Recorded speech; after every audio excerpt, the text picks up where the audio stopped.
আসসালামু আলাইকুম। এখন আমি দেখাবো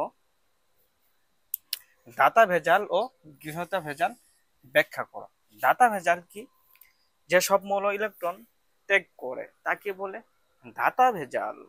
যে সব মৌল ইলেকট্রন গ্রহণ করে না, যেসব মৌল ইলেকট্রন গ্রহণ করে তাকে কি বলে? গৃহতা ভেজাল। তাহলে দাতা ভেজাল কি?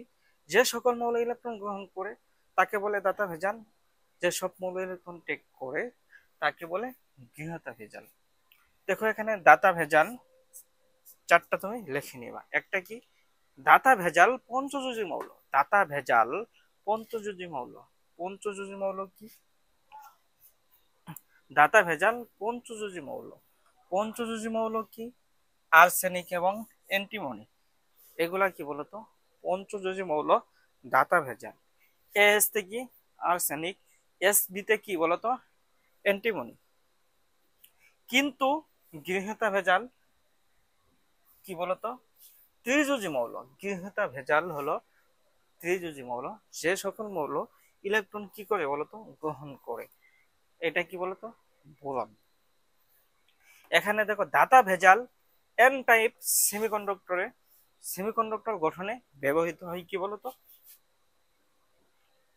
N type.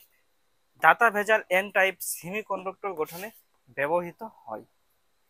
কিন্তু গৃহীতা ভেজাল পি টাইপ সেমিকন্ডাক্টর হিসাবে ব্যবহৃত হয়। দাতা ভেজালের মেজরিটি ক্রিয়ার হলো ইলেকট্রন। দাতা ভেজালের মেজরিটি ক্রিয়া কি? ইলেকট্রন। মানে কি দাতা ভেজালের মানে কি? মেজরিটি কে করে বলতো? ইলেকট্রন। গৃহীতা ভেজালের মেজরিটি ক্রিয়া হলো হোল। ইলেকট্রন টেক করে বিধায় দাতা ভেজাল বলা হয়। যে সকল মৌল ইলেকট্রন টেক করে তাকে কি? দাতা ভেজাল বলা হয়।